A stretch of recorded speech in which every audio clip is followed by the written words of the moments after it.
Well, it's about 10 o'clock on Thursday, give or take. I'm not even sure.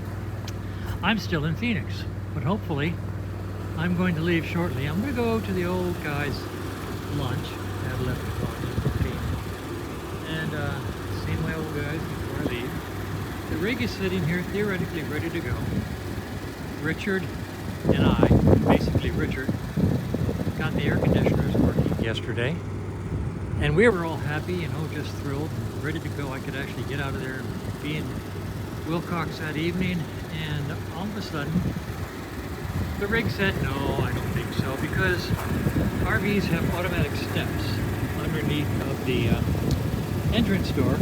When you open the door, the steps extend very nicely, so you get in easy.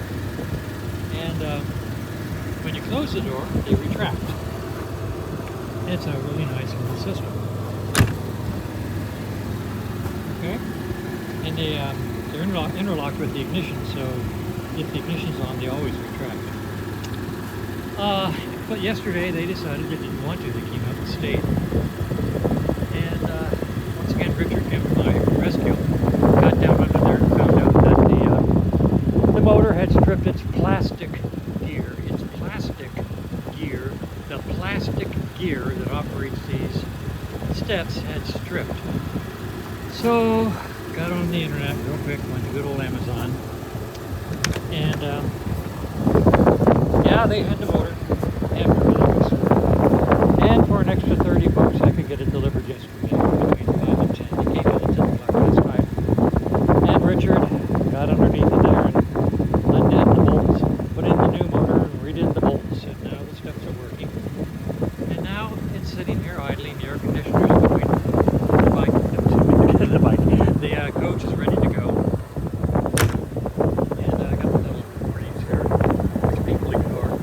People are forever opening the doors and letting go, slamming against the stop. But there's a learning curve, and everybody learns it once. So anyway, coach is sitting here. It's 10 o'clock. Lunch is at 11:15 or so. I will go there and talk to my good buddies, and then come back here, pick up the dogs, and hit the road right around 12 or 12:30, trying to get into Wilcox around 4 or 5 o'clock or so, if all goes well. So that's where we are, Thursday morning, still in Phoenix, hoping to get out of here today. I've used up 2 days of my fudge factor, but I still have time to get to North Carolina comfortably before the family reunion starts. There we go. Bye.